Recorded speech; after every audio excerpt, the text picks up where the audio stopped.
encontramos no livro A Caminho da Luz, do Espírito de Emmanuel, pelo médium Chico Xavier, instruções valiosas que desde os primórdios do nosso planeta sempre estivemos aqui com o amparo da espiritualidade maior.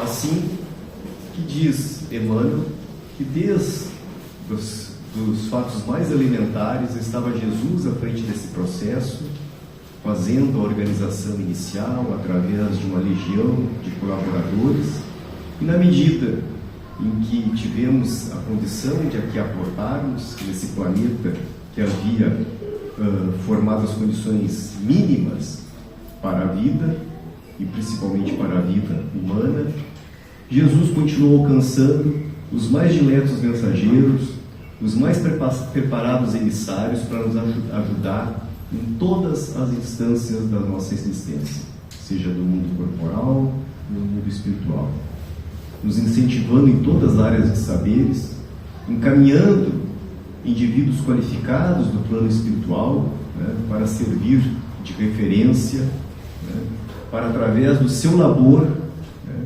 auxiliar a formar as condições culturais, as condições técnicas, digamos assim, materiais para a nossa existência, mas também, ao mesmo tempo, do aprimoramento moral da criatura humana. E este desenvolvimento, este amparo, se deu em várias frentes, em várias etapas, em várias épocas. Em especial quando nós vamos amadurecendo, vamos tendo condições de receber novas luzes, novos conhecimentos, novos emissários aportam, dando este conhecimento que se faz necessário a nosso avanço evolutivo. No campo religioso, isso se deu por muitas frentes, em várias épocas. Desde Moisés, aqueles prepostos que aparecem nos apanhados bíblicos, através de Jesus, na sua presença, com aqueles colaboradores diretos e indiretos, aqueles apóstolos que ficaram na sequência, pelas diversas frentes religiosas, que foram se multiplicando, para uns suprindo as deficiências dos outros, até o momento em que estávamos preparados para um novo salto qualitativo do ponto de vista da fé. Foi quando Jesus, através de uma legião de espíritos bondosos, permite que aqui apareçam emissários desta qualidade para nos convidar a um novo exercício da razão, a um novo exercício da fé. O mundo já tinha passado por algumas evoluções diversas e principalmente tecnológicas, estavam mais abertos às novidades, tínhamos passado aqueles ranços, aquela escuridão da Idade Média, e estávamos ali em condições, então, de nos ser apresentados indivíduos indicados por Jesus para este intento. Foi quando tivemos a apresentação da doutrina espírita. Só que a doutrina espírita não se materializa do nada. Era um momento preparado para tal, e para um trabalho desta qualidade, para chacoalhar, para mudar os conhecimentos do antes e depois, para convidar a um raciocínio da fé, e principalmente para convidar a religiosidade, porque vários eventos da história humana, fomos perdendo aqueles indivíduos que processavam até mesmo a fé dogmática, a fé do acredito ou morra, acredito que sempre foi assim, até isso se perdeu. Então, preparado este momento, foi convidado o indivíduo para essa tarefa, chamado Hippolyte Elisard Rivail, codinome que depois adotou de Allan Kardec. E por que mencionamos estes fatos agora? Normalmente, em outubro, dentro do movimento espírita, se lembra do codificador. aquele que foi, assim, o pioneiro, se não foi o pioneiro, aquele que congregou, né? Você juntou as energias, as forças, para que hoje estivéssemos reunidos aqui, para que pudéssemos entender minimamente as leis de Deus, para que pudéssemos esquecer aquele entendimento equivocado de um Deus bravio, um Deus vingativo, né? Um Deus que exercia o poder dentro de um entendimento que não era permitido alcançar, para nos apresentar um Deus bom, um Deus amoroso, um Deus justo, misericordioso e, acima de tudo, de oportunidades. Uma doutrina que veio matar a morte. Veio matar a morte. Porque nos apresentou que a vida é uma só. Nós não morremos, nós trocamos de roupa, trocamos de estágio. Isto tudo foi permitido, né, através de uma conquista, através de libertar consciências. E trabalhos desta envergadura não são colocados nos ombros de qualquer um. São indivíduos com uma qualidade ímpar, qualidades diferenciadas. Mesmo que nas nossas pretensões, mas eu podia fazer, né? Depois que está pronto, a gente menospreza, né? Ou não valoriza muito bem o trabalho feito. Mas quando a gente, né, começa, né, a respirar mais fundo, né, buscar um raciocínio das coisas, né, da forma que aconteceu e na época que aconteceram, né, a gente já vê que não foi bem assim. Não era qualquer trabalhinho, não é qualquer atividade. Só que, ao mesmo tempo, a gente tem percebido, ao longo da história da humanidade, no campo religioso, e não só no campo religioso, mas nesse aqui, né, por isso que aqui estamos reunidos, né, para buscar, né, entendimento desta razão da fé, em todas, né, os movimentos do ser humano, a gente viu que essas missões sempre foram árduas. Os reconhecimentos vieram tardiamente. Poucos reconhecimentos aconteceram durante a existência corporal daqueles missionários de vários labores. E a doutrina espírita ainda vem dar um complemento, dizer que estes tarefeiros, né, quando tiveram conhecimento da sua tarefa, eles também tiveram conhecimento de quanto complicado é ser esses emissários, né, com essa qualificação espiritual. Qualificação. Estamos falando de Kardec, mas não podemos esquecer alguns outros informes que temos, né, de que quando Jesus, os seus prepostos chamam emissários, eles apresentam as condições em que eles vão ter que trabalhar. E olha, só quando a gente olha as condições, tenho certeza, não posso falar por vocês, mas posso falar por mim, tá? Eu não aceitaria. Não só pela capacidade, nem é essa a questão. É que é dureza. É difícil. Vamos pegar outros dois exemplos antes de chegar de Kardec. Vamos encontrar, né, Humberto de Campos, quando nos relata o convite de Ismael, governador espiritual do Brasil, ou pelo menos guardião espiritual do Brasil, que convida Bezerra de Menezes, que antes de reencarnar, depois foi enquanto encarnado, antes de se tornar esse adepto do espiritismo, um médico consagrado, um militar, um empreendedor, um político. Naquela época não era, digamos assim, não tem que olhar para os lados para falar da política, era uma política com outro tipo de formato. E aí ele é convidado para...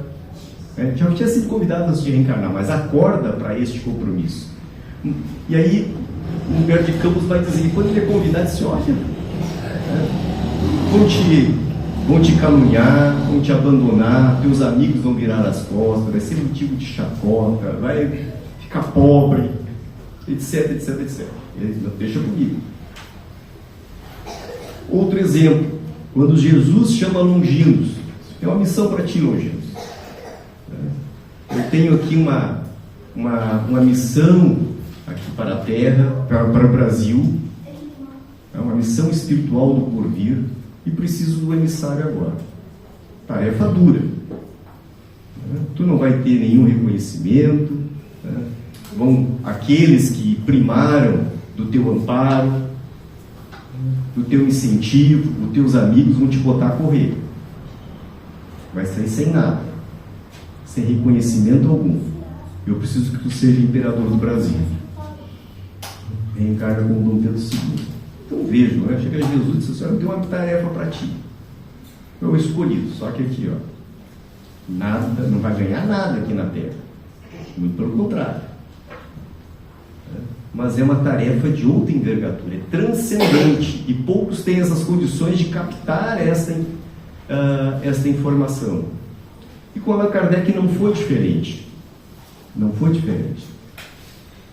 Como missionário que era, Espírito da Verdade, ele já tinha tido informações por vários mediúnicos, e o Allan Kardec tinha uma condição interessante, né, como professor, pesquisador, né, uma condição intelectual privilegiadíssima, poliglota, falava várias línguas, traduzia, ou seja, livros que são adotados, foram adotados na Universidade de Sorbonne, na França, enfim.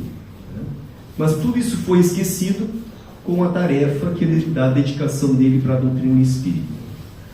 Só que como pesquisador, do jeito da ciência, ele não aceitava a informação, né, assim, como normalmente nós fazemos, né? Quando a informação é de nosso agrado, a gente já coloca ela como certíssima, né? Ele sempre checava em lugares diferentes, por médios diferentes, enfim, para ver se batia a informação. Não começava a bater e disse: opa, não é coincidência. E lá nas informações ele recebeu a instrução de que teria uma missão para a doutrina espírita. Codificação da doutrina espírita. Codificar não é esconder, é agregar as informações, é compilar, é montar de uma forma organizada, concatenada, enfim, para que a gente pudesse ter realmente uma doutrina. E aí ele vai, num questionamento ao Espírito da Verdade: eu recebi essa instrução, é verdade? É verdade. Tem essa missão mesmo. Mas não é pela minha condição, capacidade, porque outros são muito melhores do que eu. Daí o Espírito: não, é contigo mesmo. E aí deu uma informação interessante. De quantos aceitariam esta missão? Quantos aceitariam? Às vezes até aceitam, mas colocar em prática é bem diferente. Kardec, certamente, não está dito, ele já tinha essas instruções antes de reencarnar, mas ali o fato está sendo relatado quando ele já estava reencarnado, já era um homem em torno de 50 e poucos anos, já estava reencarnado, porque nós recebemos também essas instruções, ou pelo menos habilitamos as missões, né, individual de cada um, né, alguns com missões de cunho coletivo, mas vamos falar das individualidades nossas, na pátria espiritual, no nosso projeto de reencarnar. Quando chega aqui, a gente não age muito bem, esquece, até porque a gente não lembra, né? Fica só nos escaninhos da memória, né? Aquela sensibilidade, aquela intuição, e a gente acaba se desviando do caminho. O Kardec certamente tinha esse planejamento no mundo espiritual, mas concretamente, enquanto encarnava, ou seja, não podia nem alegar que desconhecia qual era o tamanho da missão, o que lhe competia. E aí ele começa, o Espírito da Verdade, a dizer para ele algumas coisas, e aí os irmãos reflitam, né, quantos aceitariam esta tarefa. Diz o seguinte, ele pergunta, se alguma coisa podia fazer fracassar, se seria insuficiência das capacidades dele. Se não, não é insuficiência de capacidade, mas a missão dos reformadores está cheia de escolhos e de perigo. A tua é rude, porque o mundo inteiro que se trata de agitar e de se transformar. Não creias que basta publicar 1 livro, 2 livros, 10 livros, e permaneceres tranquilamente na tua casa. Não, ser-te-á preciso expor-te ao perigo. Levantarás contra ti os ódios terríveis, inimigos obstinados, né? E conjurarão a tua perda. Estará em luta contra a malevolência, a calúnia, a traição mesmo daqueles que te parecerão os mais devotados. Tuas melhores instruções serão desconhecidas e desnaturadas. Mais de uma vez sucumbirás sob os pesos da fadiga. Em uma palavra, será uma luta quase constante que terás que sustentar. O teu sacrifício e o teu repouso, a tua tranquilidade e a tua saúde, e até mesmo a tua vida. Porque se isto não viverás, né, se isto não acontecer, muito mais tempo viverás. Pois bem, mais de um, né, recuaria perante, né, este caminho. Não encontrarás sobre os teus passos senão espinheiros, pedras agudas e serpentes. Para tal missão, a inteligência não basta. É necessário primeiro, para agradar a Deus, a humildade, a modéstia, o desinteresse, porque que abate os orgulhosos. Né? E aí ele segue, dizendo uma série de informações. Não vou ler aqui para não cansar os irmãos. O resto. Pois bem, quando começa a apresentar essa tarefa, olha aqui, ó, teus amigos vão fugir, maledicência, vão falar isso, né? Vão querer inclusive a tua vida, e como não vão querer a tua vida mesmo vai ser abreviada pelo teu esforço, não vai ganhar nada, só o tempo dirá os louros dessa tarefa. Fico pensando, né? Se um de nós fosse me chamar, eu, né? Não posso falar para os irmãos. Eu disse, não, vou deixar para outro aqui porque eu estou fora. Porque não tinha nada. E era um sujeito renomado, né? Até de uma certa elite da época, uma certa elite, e aceita a missão. Depois ele vai dizer, muito tempo depois, que é publicado nas obras póstumas, né, que ocorreu exatamente como previsto. Lutas, inclusive, dentro do próprio movimento espírita. Alguns que se atreviam, inclusive, a ter a doutrina espírita sem os espíritos. Outros dizendo que aqueles que se aliavam à ideia do Kardec estava a seu soldo, com os recursos que ele auria da própria doutrina espírita. Como essa doutrina espírita desse alguma coisa de lucro para a gente, né? Aquele que é trabalhador, que ele age porque quer, porque gosta, espontaneamente, não há profissional, muito pelo contrário, tudo, né, às próprias expensas.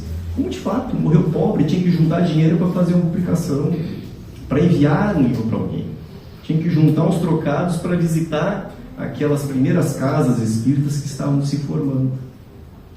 Mas aqueles que fazem intriga, aqueles que segregam os grupos, os rebeldes da evolução criam mecanismos destes entraves. Mas a missão, que era árdua, foi cumprida e hoje nós temos um legado. E esse legado é graças a essas figuras, emissários do Cristo, que em várias áreas transitaram entre nós, algumas logrando o êxito do projeto, outros ficaram pelo caminho, mas não foi o caso de Allan Kardec, que honrou plenamente a atribuição que lhe foi conferida. E hoje nós temos sim este legado. E um legado que não transita só no mundo espírita, no mundo da doutrina espírita.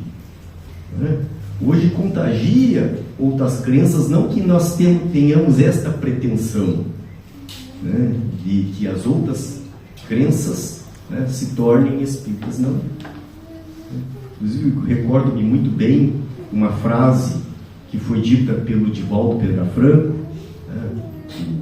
o médium baiano recentemente desencarnado, em que, questionado se a doutrina espírita seria a religião do futuro, ele disse que não seria a religião do futuro. Seria o futuro das religiões. Obrigado, então.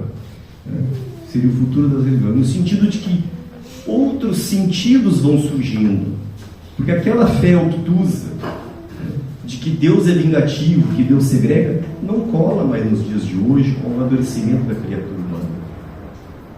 Do nada, do materialismo, isso também não nos serve. Que a justiça de Deus se dá por uma única oportunidade, isso aí atenta à lógica infantil de uma criança. E Deus não pode agir de uma forma em que dá oportunidades diversas e cobra a mesma conta, cobra o mesmo resultado, em épocas diferentes, em lugares diferentes, com condições culturais, econômicas, sociais, enfim, diferentes. Não pode ser, dando inclusive tempos diferentes para a criatura. Como que vamos esperar um resultado de alguém que fica dias, meses no tempo terrestre e outros décadas? Então, só a lógica da vida após a vida é que a gente consegue entender a justiça divina. E isto, graças à obra da missão do Kardec, hoje está muito claro para nós. Agindo, que a gente tem que ter a fé na compreensão, na razão. E ele assim fazia. Porque muitas vezes era-lhe passado as informações através daquela legião de espíritos. E ele disse, não, isso eu não vou escrever, eu não entendi. Eu não compreendi, como é que eu vou dizer? Como é que eu vou dizer, tentar convencer os outros se eu não estou convencido? Então, este é o papel da doutrina espírita, não é convencer os outros, é convencer a nós mesmos na necessidade de renovação. Então, essa doutrina, ela vem nos dizer de que não estamos abandonados. Não estamos. Contamos com colaborações diversas do mundo corporal e do mundo espiritual. Há poucos dias comentamos aqui com o tema que a criatura socorre a criatura, ou seja, indivíduos que estão aqui fazendo parte da nossa existência e às vezes tem uma tarefa de grande destaque atribuído ao mundo espiritual com a colaboração para outros encarnados. E muito comum o mundo espiritual estar nos auxiliando, nos socorrendo. E a par deste mundo espiritual nos diz ainda mais que os espíritos não são obra à parte da criação, são aqueles que não têm mais as vestes físicas. Ou seja, daqui uns dias nós deixaremos de ser uma alma encarnada para ser um espírito, para transitar no mundo espiritual. E aqueles que nos são afeto, que têm algum vínculo de amor, de afinidade, não estão separados. Não estão separados de nós. Estão em permanente contato conosco. Não há uma segregação para sempre. Quando muito, temporária.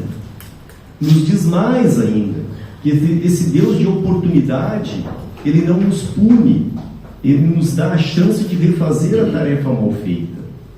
Então nós conseguimos ver a beleza da nossa existência corporal e aquilo que nos acena no mundo espiritual. E acima de tudo, que nós somos espíritos, sim, ainda imperfeitos, necessitados de burilamento, necessitados de ajustes. E esse ajuste vem de forma paulatina, de forma gradual. Não há saltos quânticos, não há saltos evolutivos na obra do Criador. São etapas que vamos conquistando lentamente. Então, este é o papel que o codificador nos deixou, que não pode ser esquecido. E ainda tem algumas outras anotações que trouxe aqui para o dia de hoje, dizendo que essa doutrina ela deixa muito claro, não como uma forma de imposição, mas de uma forma que conseguimos compreender que as nossas existências atuais e futuras dependeram e dependerão única e exclusivamente do nosso livre-arbítrio. Nós temos o direito de fazer ou de não fazer as coisas, mas ao mesmo tempo nós vamos colher as suas consequências. Então não é castigo de Deus. Nós estamos aqui hoje fruto dos nossos livre-arbítrios do passado, das nossas escolhas, em outras palavras, dos caminhos que escolhemos transitar. E o nosso futuro vai ser exatamente assim, consequência do nosso livre-arbítrio de hoje. E, inclusive, o Espírito da Verdade, neste questionamento que eu estava lendo para os irmãos aqui, ele diz que ninguém é dado ao direito de fazer aquilo que não quisesse, que não queira. Então, quando ele perguntou se podia falir, ele disse: olha, só se tu deixar de fazer a tarefa. Agora, se tu fizeres, nós vamos ajudar. Nós vamos ajudar. A primeira forma de falhar é de já falar da tua missão. E aí a gente vê a inteligência do indivíduo, do Allan Kardec. Ele disse: mas como que eu vou me vangloriar, vou me gabar de uma missão que só eu acredito? Você não adiantava nem dizer que nem ia acreditar na tarefa dele. Só isso já demonstrava o tom da sua sabedoria. Mas vejam, a resposta: ninguém é dado o direito de fazer aquilo que não queira. Estava no projeto. Ele tinha escolhido como um espírito qualificado para tal, mas tinha o direito de não fazer. Tinha o direito. Livre-arbítrio. Livre-arbítrio. Agora, aquilo que está na ordem de Deus, aquilo que tem que acontecer, que está planeado, vai acontecer. No caso, como era um plano coletivo, um projeto para toda a humanidade, a resposta do Espírito da Verdade é: se não o fizeres, outro o fará. Outro o fará, porque é do plano de Deus.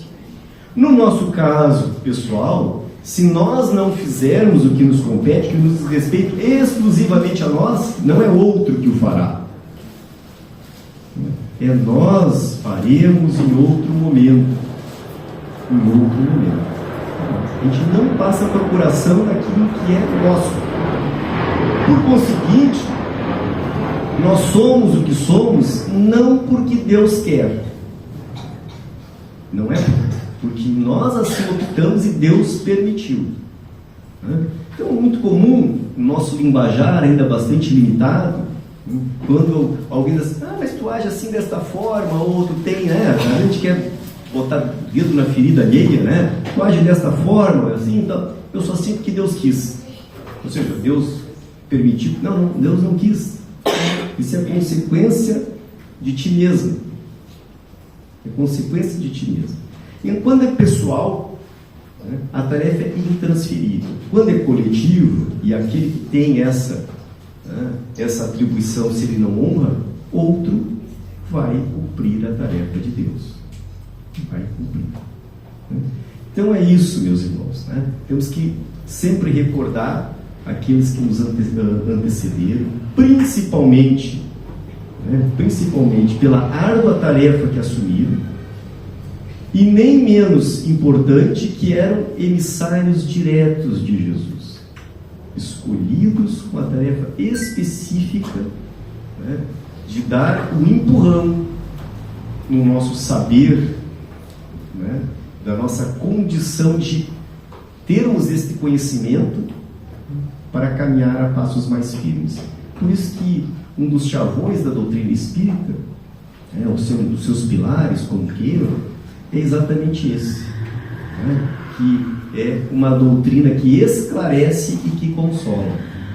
Esclarece porque permite, ela não impõe, mas apresenta as condições de por que estamos aqui, o que nos espera ali adiante, como se dá a justiça divina, o amparo espiritual, esse trânsito entre o mundo corporal e o mundo espiritual, que é a mediunidade, que nem mencionamos no dia de hoje, dado o horário reduzido para a gente abranger outros temas, mas que a doutrina dele trazia através de Kardec, que a mediunidade é algo inerente ao ser humano, ou seja, essa capacidade de interagir com o mundo espiritual, em maior ou menor grau. de uma forma mais ostensiva ou de uma forma mais, né, assim, discreta. Seja através dos nossos sonhos, né, seja através de inspirações, questões instintivas, premonições, ou até mesmo as comunicações ostensivas. Então, essa doutrina nos deu luzes. As condições que nos apresentamos hoje, espíritas ou não, certamente são muito melhores que naquele tempo do Kardec. Ainda que se essa tarefa tivesse que começar hoje, não seria menos árdua para o seu missionário. Naquele tempo, então, nem se fala. Dadas as condições culturais da época, mesmo que na França, que era um país que se destacava por uma série de fatores, mas ainda assim era uma sociedade hierarquizada, tinha saído de conflitos terríveis, tinha um índice altíssimo de analfabetismo, o que para a dialética do Allan Kardec, pela condição de trazer uma doutrina praticamente baseada em cima de literaturas, era muito difícil. De Amir Mendes ainda bastante acanhadas. Então, se hoje seria uma tarefa complicada, se não a tivéssemos, imaginemos naquela época. Então, que a gente tem essa convicção de que estamos com o permanente amparo da espiritualidade amiga e que Jesus, esse mestre maior, esse guia e modelo da humanidade, nos fornece os melhores elementos da sua equipe para nos ajudar nesse trânsito, nesta caminhada. Sejam as nossas pequenos, os espíritos mais imediatos, nem se pequenos, mas imediatos é a palavra mais adequada, que nos amparam no dia a dia, os anjos protetores que todos temos, aqueles que fazem parte de uma organização um pouquinho maior, seja uma casa espírita, um pequeno povo, um bairro, nas cidades, enfim, até estes que transcendem a uma obra que fica registrada no tempo e no espaço, que mexe, que sacode com o conhecimento humano. Então, sim, temos este amparo permanente e incondicional em todos os momentos das nossas vidas. E que através dos nossos pensamentos, das nossas orações, a gente pode inclusive estabelecer uma ligação com um sinal melhorado, digamos assim, um sinal mais forte. Clamar por esse auxílio espiritual que não nos faltará. Era o que tínhamos para a noite de hoje. Por certo, não se esgota aqui o que poderíamos falar de Allan Kardec, mas para pontuar, nesse mês que está iniciando, e que normalmente as casas espíritas lembram deste grande missionário de Jesus, para saber se hoje estamos reunidos de uma forma tranquila, abertas, portas abertas. A gente não precisa ter vergonha nenhuma de se dizer que é espírita. Hoje o espírita transita também com figuras diversas aí pelo mundo afora. É porque teve alguém que antes abriu o peito, botou a cara para bater, para que a gente pudesse ter essa tranquilidade nos dias de hoje. Obrigado mais uma vez pela oportunidade, pela paciência de todos em me ouvir, e desejar a todos então que a paz de Jesus permaneça conosco e que assim seja.